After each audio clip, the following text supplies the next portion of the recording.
एक समय की बात है, एक ब्राह्मण दंपत्ति की कोई संतान नहीं थी, जिस कारण वह बेहद दुखी थे। एक समय ब्राह्मण वन में हनुमान जी की पूजा के लिए गया। वहां उसने पूजा के साथ महावीर जी से एक पुत्र की कामना की।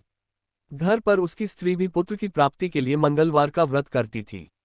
वह मंगलवार के दिन व्रत के अंत में हनुमान जी को भोग लगाकर ही भोजन करती थी।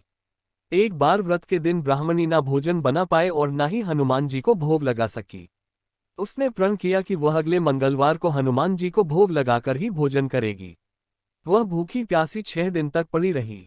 मंगलवार के दिन वह बेहोश हो गई। हनुमान जी उसकी निष्ठा और लगन को देखकर प्रसन्न हुए। उन्होंने आशीर्वाद स्वरूप ब्राह्मणी को एक पुत्र दिया और कहा कि यह तुम्हारी बहुत सेवा करेगा। बालक को पाकर ब्राह्मणी अति प्रसन्न हुई। उसने बालक का नाम मंगल रखा। कुछ समय उपरांत जब ब्राह्मण घर आया तो बालक को देख पूछा कि वह कौन है। पत्नी बोली कि मंगलवार व्रत से प्रसन्न होकर हनुमान जी ने उसे यह बालक दिया है। ब्राह्मण को अपनी पत्नी की बात पर विश्वास नहीं हुआ।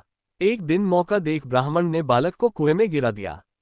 घर पर लौटने पर ब्राह्मणी ने पूछा कि मंगल कहाँ है। तभी पीछे से मंगल मुस्कुराकर आ गया। उसे वापस देखकर ब्राह्मण आश्चर्यचकित रह गया। रात को हनुमान जी ने उसे सपने में दर्शन दिए और बताया कि यह पुत्र उसे उन्होंने ही दिया है। ब्राह्मण सत्य जानकर बहुत खुश हुआ। इसके बाद ब्राह्मण दंपत्ति प्रत्येक मंगलवार को व्रत रखने लगे। जो मनुष्य मंगलवार व्रत कथा को पढ़ता या सुनता है और नियम से व्रत रखता है, उसे हनुमान जी की कृपा से सब कष्ट दूर होकर सर्व सुख प्राप्त होता है और हनुमान जी की दया के पात्र बनते हैं।